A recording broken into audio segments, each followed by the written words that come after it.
திருவள்ளுவரின் வழியில் வாழ்ந்து வாழ்வின் உன்னத நிலையினை அடைய திருக்குறளோடு நாம் என்னும் இந்த நிகழ்விலே இணைந்திருக்கின்ற உங்கள் அனைவருக்கும் முதற்கண் வணக்கம்.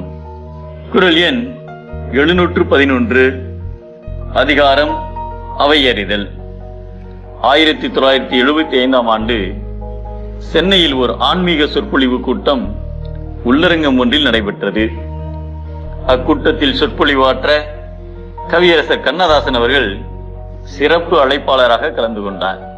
அக்காலத்தில் கண்ணதாசனின் சொற்பொழிவில் தமிழின் சொல்லழகும் பொருளழகும் கேட்போர் அனைவரையும் கவர்ந்தெழுக்கும் ஆற்றல் கொண்டது. ஆகையால் அவருடைய சொற்பொழிவை கேட்பதற்கு மக்கள் அரங்கம் முழுவதும் நிறைந்திருந்தனர். கவியரசர் சொற்பொழிவாற்ற ஆரம்பித்ததுமே அரங்கம் கரவொலியால் அதிர்ந்தது. அவர் தனது சொற்பொழிவின் போது கண்ணனை புகழ்ந்து பேசிக் கொண்டிருந்தார். அப்போது கண்ணன் என் மன்னன், அவனது கானம் கேட்டால் பட்டமரம் கூட துளிர்க்கும் என்றார்.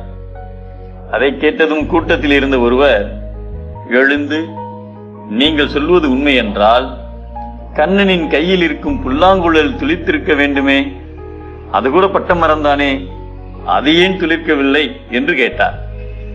அவருடைய குதர்க்கமான கேள்வியை கேட்டதும் அரங்கத்தில் அமர்ந்திருந்தவர்கள் கவியரசரையே மடக்கிவிட்டான் என்று ஆரவாரம் செய்தனர். உடனே கண்ணதாசன் அதற்கும் விளக்கம் கொடுத்தார்.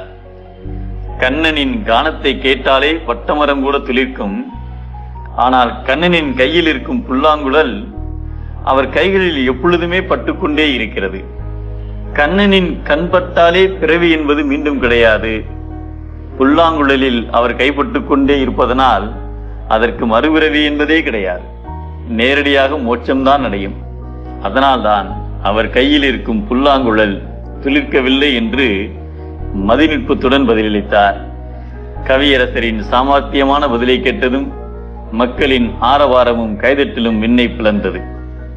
சொற்களின் தொகுதியை நன்கு அறிந்தவர்கள் அவையில் கூடியிருப்போரின் தன்மையை அறிந்து அதற்கேற்ப சொற்களை ஆராய்ந்து பேசுவார்கள் என்பதை அவையறிந்து ஆராய்ந்து சொல்லுக, சொல்லின் தொகையறிந்த தூய்மையவர் என்கிறார் நம் தெய்வப்புலவர் திருவள்ளுவர்.